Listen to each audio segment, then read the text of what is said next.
हे घ्या वहिनी, ह्यात सगळं सामान आहे. थँक्यू. अहो थँक्यू काय. बरं येतो मी. अभय भाऊजी, हा ते जरा बोलायचं होतं. बोला की. ते काय आणायचं राहिलंय का? आणू का? नाही नाही, मी तुम्हाला जयश्रींबद्दल बोलले होते ना, त्या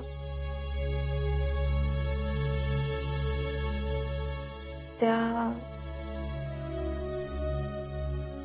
नाही म्हणाल्या का लग्नाला? नाही म्हणजे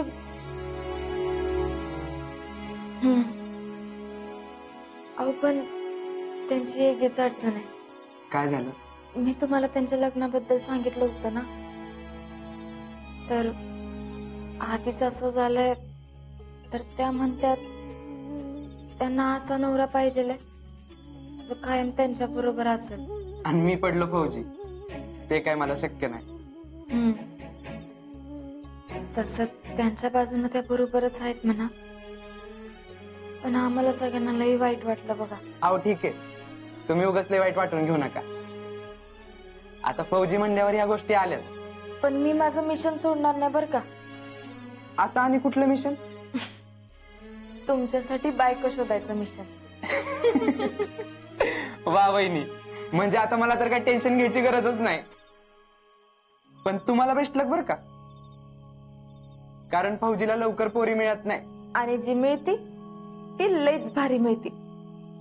तुमच्या अजिंक्यांना विचारा की. हे बाकी पटले बरं का आपल्याला. तर मी तुमचं चॅलेंज घेतलंय, आता मी तुमच्यासाठी पोरगी शोधणार म्हणजे शोधणारच. आता तर मी घरच्यांना पण सांगत असतो की तुम्ही माझ्या लग्नाची काळजी करू नका, कारण मिसेस शिंदे माझ्यासाठी पोरगी बघणार आहेत. सांगा सांगा. बरं चला येतो मी. या.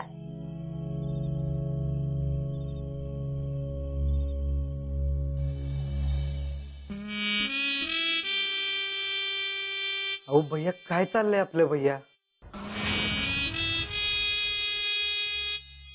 काय झालंय? अहो भैया, असं नाही उपयोग आहे भैया. आणि ती जयश्री कशी लग्नाला तयार होणार आहे ती भैया? तीच तर मी पण म्हणतोय. मी काय म्हणतोय, आर नाही तर पार टाका तर डायरेक्ट विचारून, होई तर होईल नाही तर नाही. अहो नाही नाही भैया, असं विचारून चालणार नाही. ती काल बघितली ना कशी बोलली ती आहे आधीच तिरसट डोक्याची. अहो तिने काय वेगळं डोक्यात घेतलं, नकार दिला तर भैया आपल्या पुढे ऑप्शन बी राहणार नाही. मग व्हॉट टू डू?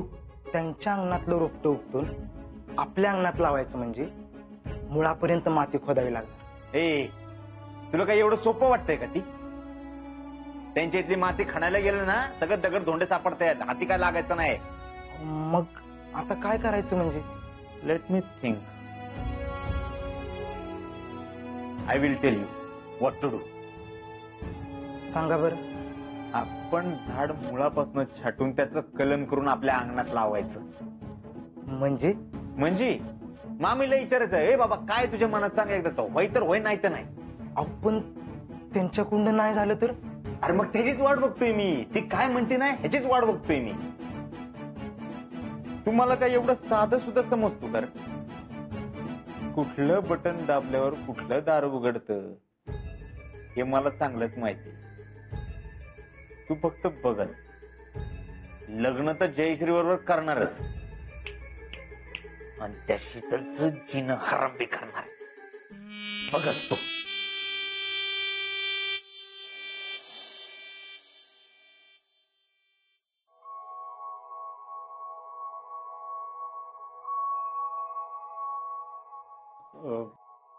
लई झोप आली बघा. आज लईच दमाय झालं. कधी एकदा झोपते असं झालंय. शीतले, काय हो? काय नाही, तू झोप, मला जरा काम आहे. आता काय काम आहे तुम्हाला? काय नाही, एवढं किरकोळच आहे, झोप. बर, मी झोपते, पण तुम्ही बी लई जागू नका. दिवसभर दमला असाल ना. हम्म.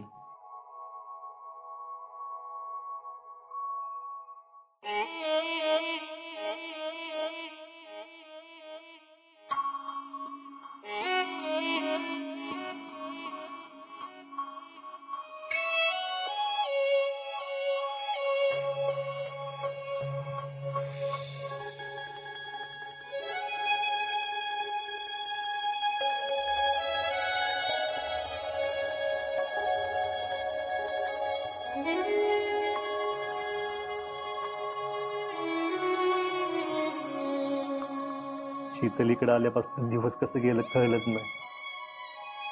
हळू चाललाय का फास्ट चाललाय काय माहिती, पण काहीतरी वेगळं वाटतंय हे नक्की. आता जायची वेळ आली. खर तर तिला येऊन अजून 8-10 दिवस पण नाही झाले. तिला सांगताना सांगितलं होतं की 15 दिवसांसाठी ये, मग मी जाणार आहे. पण आता तर मला लवकर जायला लागतं. आता हे तिला कसं सांगायचं आणि काय सांगायचं काहीच कळणं झालंय मला. पण सांगायला तर पाहिजे, आणि जेवढ्या लवकर सांगू तेवढं आपल्यासाठी बरं.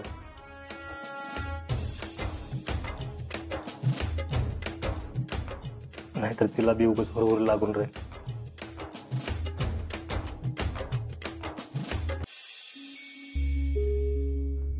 एवढ्या रात्री काय बरं लिहित असत्याल? असलं काय तर लिहायचं काम कोणी दिलं असेल यांना?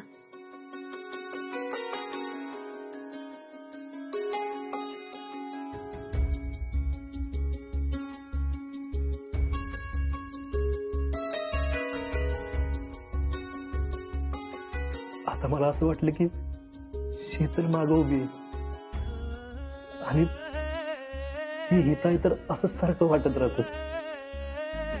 आणि असं वाटतं की ती कायम माझ्या आजूबाजूला आहे.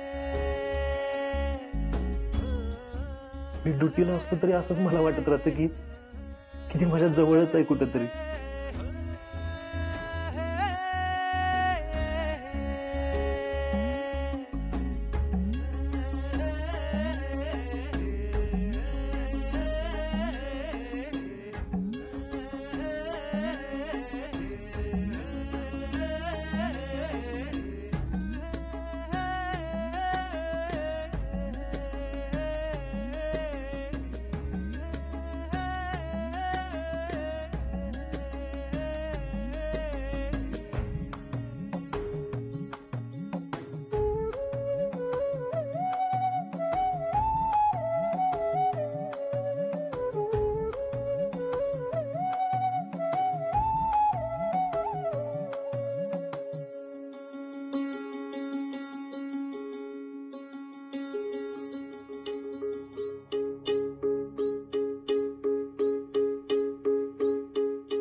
काय करते? अहो भाऊ की कशाला बघायचं? काय लिहित होता? काय माझं महत्वाचं? काय महत्वाचं भाऊ? तुला काय करायचं? अहो एवढं काय लिहिता पण? काय करायचं? हाय माझं काहीतरी, तुला काय एवढं?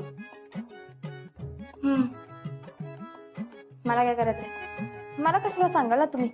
तुमची ती ती मैत्रीण आहे ना, तिला सांगाल. मी कोण आहे तुमची ते तुम्ही मला सांगाल? हा काय, तसं नाही. तुझ्या डोक्यात आहे अजून ते मैत्रीण वालं. हा मग दिवसात नाही एकदा तरी डोक्यात विचार येतोच, कोण असेल ती बया म्हणून. मग कधी विचारलं नाहीस मला? मी कशाला विचारू? एवढ्या विचारलं तेव्हा तर काय सांगितलं नाही, मग कशाला विचारू मी? मला वाटलं मी आता इथं आले तरी एकदा तरी भेटवा, पण कसलं काय एवढ्या दिवसात एकदा इशारा बी काढला नाही. जाऊ द्या ना, कुणी का असं ना, मला काय करायचं? आणि तुम्ही मला कशाला सांगाल? मी कोण आहे तुमची? अगं हो, किती वाईट तीस. तुला बघायची माझी मैत्रीण?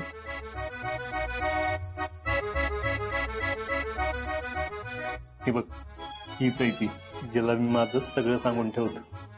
डायरी? होय, आणि दुसऱ्यासाठी नाही बरं का, माझ्या स्वतःसाठी लिहितो. म्हणजे यात माझ्या विषयी बी लिहिलं असेल की? बघू. अजिबात नाही. अहो, बघू तर. काय बघायचं तुला? माझ्याविषयी आहे नाही ना? नाही नाही. बघू. नाही म्हणलं ना, माझ्याबद्दलच आहे ना? नाही म्हणली की नाही. नाही बघू. माझी कब अशी डायरी वाचायची नसती दुसऱ्याची. असं किती दिवस लपवणार आहे? कधी ना कधीतरी माझ्या हाताला लागलंच की, तेव्हा कळलंच मला सगळं. पण जवळ मी आहे तर तुझ्या हाताला नाहीच लागणार. एवढं कसलं सोनं लागलं तिला? तुम्हाला असेल त्याची गरज, मला नाही. होय बर, तुला कोणाची गरज आहे? मला हम्म?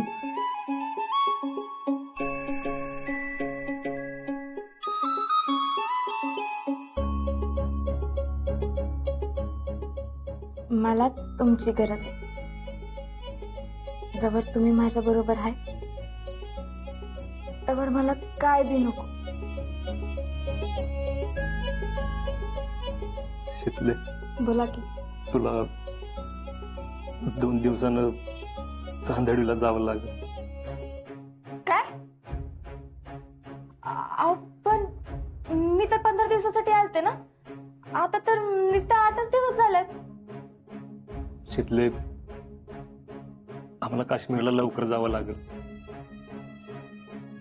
आणि तिकडे एकदा गेल्यावर परत 4 महिने सुट्टी नाही मिळणार मला.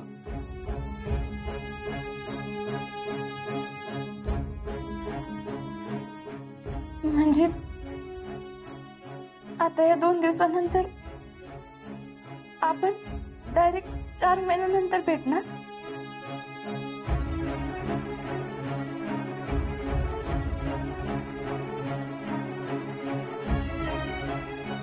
फौजीचं आयुष्य असंच असतं शितले. कधी ऑर्डर काय सांगता येत नाही, पण ते आपल्या हातात बी नसतं.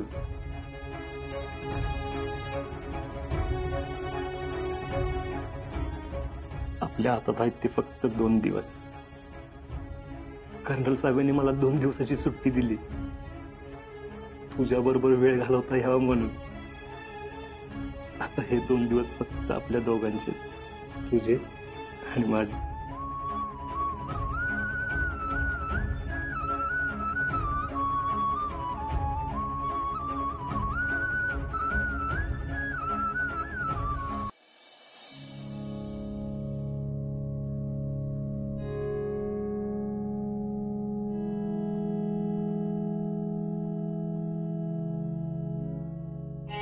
शितले,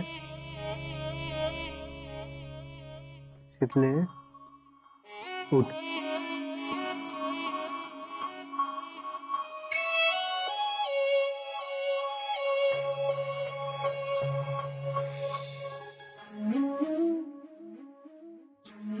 आठ वाजले आणि जाग कशी ना आली? अहो तुम्ही तरी उठवायचं होतं ना. अगं हो हो हो, काय झालं? मुडी काय आहे? अगं तुला शांत झोप लागली होती म्हणून उठवलं नाही. अहो तुम्ही तरी उठवायचं. आता इथं गावात पोरं प्रॅक्टिसला गेली का नाही काय माहित. थांबा, आशाला फोन करून विचारते. अहो हे घे, फोन झाले, सगळे प्रॅक्टिसला गेलेत, सगळं झाले. पण उठवायचं तरी, बाकी सगळं तरी आवरलं असतं. चहा घे. अगं मला 2 दिवस सुट्टी आहे म्हणून म्हणलं झोपू द्यावं तुला. पण तुला एवढं झोपायला मिळतं का सांग बरं? तू 2 दिवस आहेस तर आराम कर. आराम करायला हिथं कसली कामं असतात तेव्हा? दोघांचा नुसता स्वयंपाक आणि तेवढं झालं की झालं. होय, आपण या 2 दिवसात काय काय करणार? शितले, तू आल्यापासून बाहेरच पडली नाहीस. माझ्या डोक्यात होतं की आपण बाहेर फिरायला जाऊ, म्हणजे असं फिरून येऊ. खरंच होय? होय, आणि इथं लय भारी भारी गोष्टी आहेत बघायसारखी. तुला आहे ना, मी चहाचा मळा दाखवतो. म्हणजे चहा कसा बनतो, तो कुडत्यात कसा, ते आपण सगळं बघू. आणि हो, इथं कामाख्या मंदिर म्हणून प्रसिद्ध आहे, ते पण बघू. हा. आणि माजुली नदी पण आहे, तिकडे आपण संध्याकाळी जाऊ. आणि इथं गेंडा बी असतोय ना? होय, गेंडा बी असतोय, ते मी दाखवतो. बस होय, एवढं सगळं फिरायचं एका दिवसात? तू जर पटपट आवरणार असेल तर होईल सगळं आपलं फिरून. हे काय लगेच आवडते.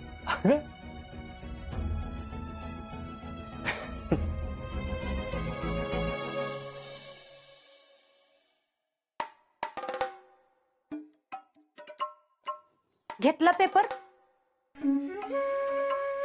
अगं जगात काय चाललंय ती कळाय नको. इथं घरात काय चाललंय ती बघा आधी. खरंय तुझं. ही जग वेगळं आणि तुझं जग वेगळं. काय झालं तुझ्या जगात आता?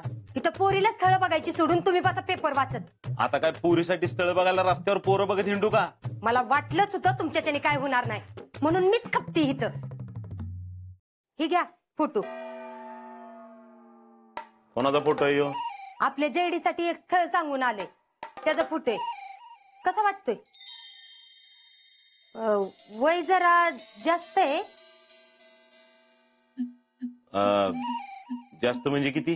34. काय पुष्पे, तुला काय कळतं का नाही? हा, असलं स्थळ आणते तुझ्या जेडीला. अगं तिथल्या तिथंच नाही म्हणून सांगायचं नाही सोय.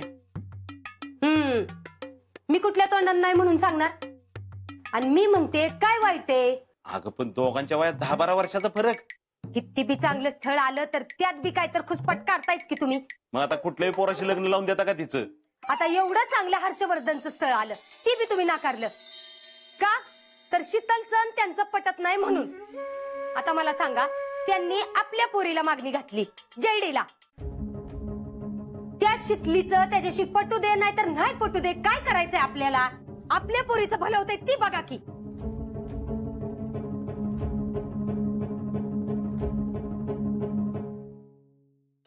म्हणजे बघा आता तुम्हीच. मला जे वाटलं ते मी तुम्हाला सांगितलं. अगं पण असं काही गडबडीत निर्णय घेणं चुकीचं आहे ना. पोरगी अशी घरात बसून राहिली तर तिला कशी स्थळ येणार? आणि आपण जर असंच पुढे ढकलत राहिलो ना तर येत्या तेवढी बी स्थळ यायची नाहीत तिला.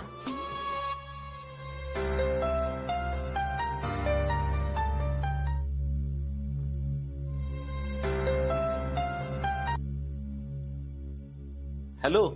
हॅलो मामा. बोल की शीतल. मी हे सांगाय फोन केलता की मी निघणार आहे 2 दिवसातच. लगेच? अवय मी यांना लवकर जॉईन करायला सांगितलंय. तर मी आणि रावल्या परवाच निघतो. बर बर. येताना काय वाटलं तर मध्ये मध्ये फोन करत जा. करते. आणि ऐका की आज आम्ही आसाम फिरायला जाणार आहे. तर तुम्हाला तिकडनं काय आणू का? अगं मला काय आणायचंय, तू तिथनं व्यवस्थित परत ये म्हणजे झालं. आणि वज काय आणत बसू नको. अगं त्या रावल्याच्या भरोशावर राहू नको. त्यानं त्याची बॅग घेतली एवढंच लय झालं. अहो मामा मी आहे ना, कशाला काळजी करताय? अजिबात काळजी करू नका. हा ठीक आहे. तुला काय चांगलं वाटेल ते घेऊन ये. हा. आव कुणाचा? शीतलीचा फोन आहे ना, द्या की इकडं. होय, शीतलचाच फोन आहे. ती 2 दिवसात निघणार आहे तिथनं. येताना काय आणू का म्हणून विचारतीये. हॅलो शीतल. अगं बाई कधी निघतीस? 2 दिवसात. हे बघ ऐक, तिकडे चहा लय चांगलं मिळतं ना. मग येताना चांगला 10-15 किलो चहा घेऊन ये. नाहीतर ठिक्कच घेऊन ये की चहाच्या पोत्याचं. अगं ठिक्क कशाला पाहिजे? आता बचत गटात काय सांडगण कुरड्या घालता काय त्याचं? आता फेडरेशन अध्यक्ष म्हणल्यावर घरात माणसाची उठबस असती, भरपूर लागतो चहा. शीतल तू आण ग चहा. आणि हे बघ कमीत कमी 10-12 किलो तर आणच. अगं एवढं वजन ती एकटी पोरगी कशी आणेल? देख शीतल, आणायचं असेल तर थोडंफार आण बर का. आणते. मिसेस फौजी निघायचं का? मामा ऐका की आता मी निघते. मी नंतर फोन करते. हा बर ठेव.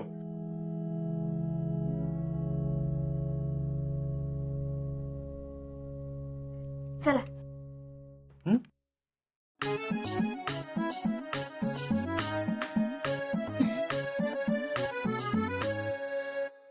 काय ग पुष्पे, एवढा चहा आणायला सांगतं का कोण? आता हायत म्हणून सांगितलं.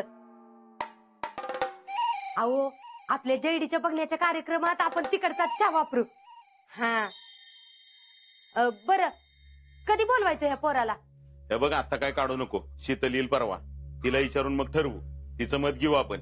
तीच सांगेल जेडी साठी योग्य स्थळ आहे का नाही.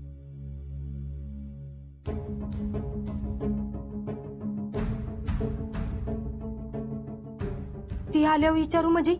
अरे देवा, ह्यो बाबा शीतली आल्यावर तिला भैयाच्या बद्दल नक्की सांगणार आणि ती त्याला हमखास विरोध करणार. नाही, ती यायच्या आधी आपणच काहीतरी करायला पाहिजे. जेडीचं लग्न भैया बरोबर ठरवलंच पाहिजे.